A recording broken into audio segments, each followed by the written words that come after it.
Mimi nilichaguliwa nikiwa kijana wa miaka 30. Nilichaguliwa ya kwanza. Nikachaguliwa ya pili. Nikachaguliwa ya tatu. Sasa saa hizi niko miaka 44. Naelewa? Na nilichaguliwa nikiwa miaka 30.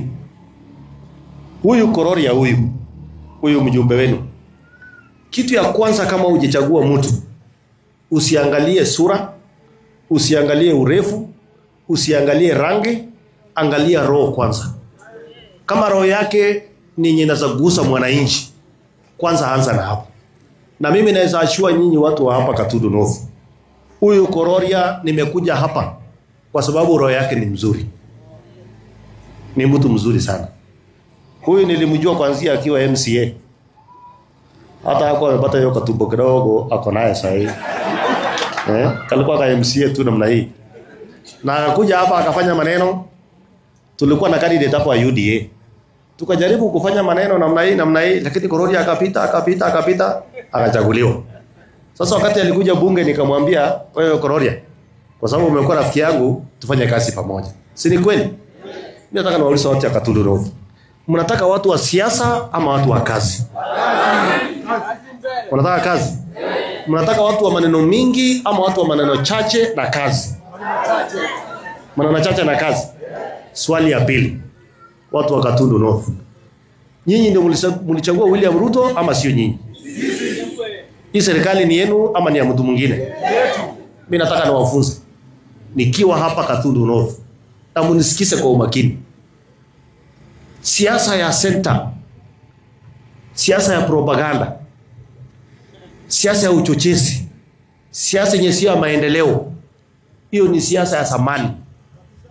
Hii serikali mtu asiwadanganye. Hata ukiona mambo mingi inaendelea huko, wenye hii serikali ni watu wa mlima, ni watu wa Mount Kenya. Wenye walipigia hii serikali ndio William Ruto akuwe rais, ni nyinyi watu wa Katudu North na watu wa mlima msimu.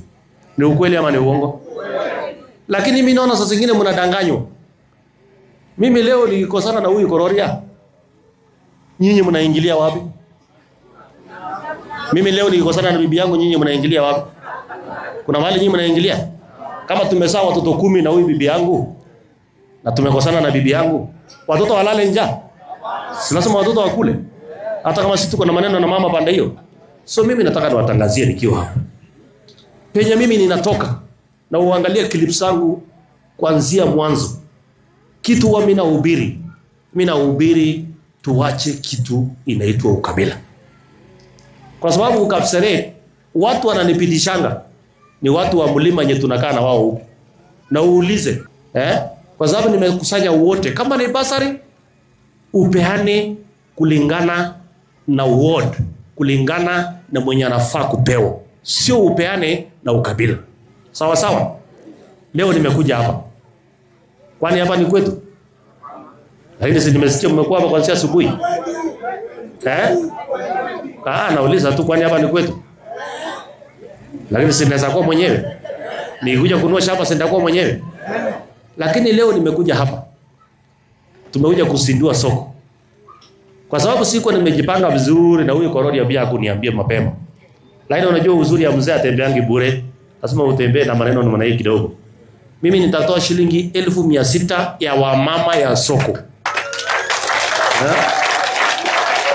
Enye wamama wa soko, kama ulikuwa na bidhaa ya shilingi 3000 utaenda uongezee. Kama ulikuwa na shilingi 5000 utaenda uongezee. Ili hii soko kitabu ikuwe mpya, ijengwe, tayari utakuwa na capital. Ama namna gani? Si ni kweli? Na siku nyingine nitarudi hapa. Huyu Kororia akinipea tu amri. Sio kuniomba. Akiniambia tunataka twende tufanye empowerment ya vijana, mimi nitakuja. Sawa sawa? Si namna hiyo?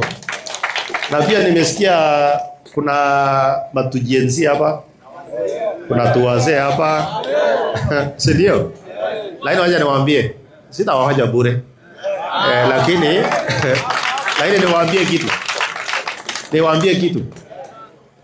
Sitawahaja bure, lakini hawa mama wetu hawa ndio unaona tunaanzanga na hawa. Unajua mimi nikikupea kitu, hata mimi nikipewa kitu, nitapitia mahali kwanza ndio nifike nyumbani. Lakini ya mama unapataka nyumbani, tukipea mama sahi 500 na tupatie mzee 500. Mzee atapitia mahali hapo namna hii. Lakini mama atapitia kwa kanyama hapo, mboga hapo, sukari hapo. Utapata yake nyumbani, si ndio? So tunaanza na mama kwanza. Ndio sasa tukija wanaume. Ama namna gani? Ya tatu na ni ya mwisho. Mimi nimekuja hapa kwa heshima kubwa ya Uikororia.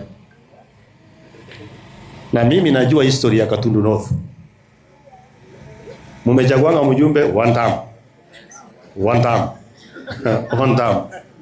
Sasa nyinyi mkichagua mjumbe one term. Sasa mtajenga mtu waje mpaka akue governor, mpaka akue rais. Nataka niwaombe kwa heshima.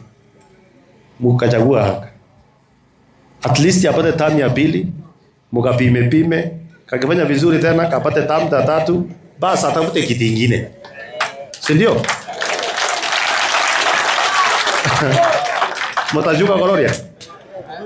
Kororia tosha? Huyu Kororia tosha? Mtakachunga? Na mimi nataka nikwambie Kororia. Kwa sababu wewe ni mono kwangu.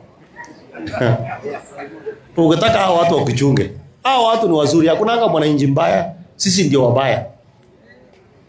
Maneno ya basari, make sure isipeanwe kwa ofisi. Peana kwa kiwanja kama hii. Wachaguane wenyewe mpaka waseme huyu anatosha, huyu hatoshi. Tunajuana nyinyi wote. Wakichagua round 100 people. Sasa nyinyi wenyewe mtajuja msema hapana wewe Godho unajiweza toka. Mpaka wanapakia wale wanafaa kupewa basari. Si ni kweli? Na hiyo ndio imenichagua Kororia. Kwangu hakuna kupeana basari kwa ofisi. Tunaenda kwa kiwanja kwenye mwananchi yako. Jiva anakaa hapo, mzee wa mitaa anakaa hapo, mzee wa nyumba 10 anakaa hapo, mpaka tunajua ni nani anafaa kupe. Si ndio? Ukuje mambo ya maendeleo. Maneno ya shule ya CDF. Usihaya ambio na ofisi yako ati shule fulani inataka pesa fulani, shule fulani inataka choo fulani. Hapana. Unachukua tour ya siku 3. Unatembea kwa kila shule wewe mwenyewe. Unaangalia hii nataka hii nataka renovation, hii nataka hii. Na mkiona kwa mtandao hiyo ndio kitu mimi nafanyanga kule Kapseret. Ukiona vile nimejenga huko niko na mpaka na magorofa. Sasa huyu nilikafunza tukiwa bunge. So akishikilia hapo, si mtachagua yeye tena. Si ndio? Alafu sasa rudi tena kwa rais aombe soko nyingine, uende pale pengine. Au simulisikia rais akisema yeye ni watu ya mama mboga. Unajua mimi naona watu wanafikiria ati mama mboga ilikuwa mboga ile sukuma. Mama mboga ni hii. Hii soko inajengwa hii. Ndio kuileta mama mboga juu. Atoka kwa hii shade ya mbao ya miti, akae mahali kuna toilet, kuna mahali pa kuchunga mtoto akilia, mtoto akisaliwa, kuna mahali anakaa na msichana mwenye anamchunga pale. Mambo ni mzuri kwa hiyo soko. Si namna hiyo? So mtanialika nikuje nifungue hii soko ikiwa tayari. Mtanialika? Nikuje nifungue soko. Kwa sababu bado tuko na kazi nyingine mbele. Bado tunaenda kufungua soko nyingine mbele, si ndio? Si mtanita tena. Mtanialika tena. Mtalika rais. Mtalika rais. Niende nimwambie unaongojea Gatundu North. Na mtu asiwadanganye. Nyinyi ndio mlitengeneza hii serikali. Na lazima mtengenezewe kazi kwa hii serikali. Mtu asikudanganye na porojo. Mimi ningekuja hapa na waongeleshe bila kuwawachia pesa soko, bila kuwachia nyinyi vijana na wazee kitu ya kutembea hapa jioni. Unajua nitawawachia kitu. Ndio mkifika kwa ile kunywa chai ile jioni mnasema lakini yule jamaa alisema nini? Unaelewa? Ale nikienda tu hivyo simtasema tu yule jamaa alikuja. Ule mtu sivyo anaitwa Sudi. Sasa lakini mkiwa jioni mnakunywa chai nasema alisema vizuri ama alisema vibaya ama ni aje? Mtanialika tena? Mnaalika rais arudi tena hapa? So tuache kutishwa huko hata sijui nini. Hebu wanaalika rais waonionyeshe kwa mkono. Unaelewa? Watu wako wako mbele sana. Wako mbele kama wewe? Unajua huyu? Sasa Kororia wewe ni mkora tu. Na juzi niliona ukiambia rais, tunataka kutengeneza barabara, tunataka sijui kwa kanisa nyingine pale. Mpaka rais akafika milioni 100. So nilikuwa naona hata mimi umenipangia. Lakini mimi sio mtu wa kupangiwa.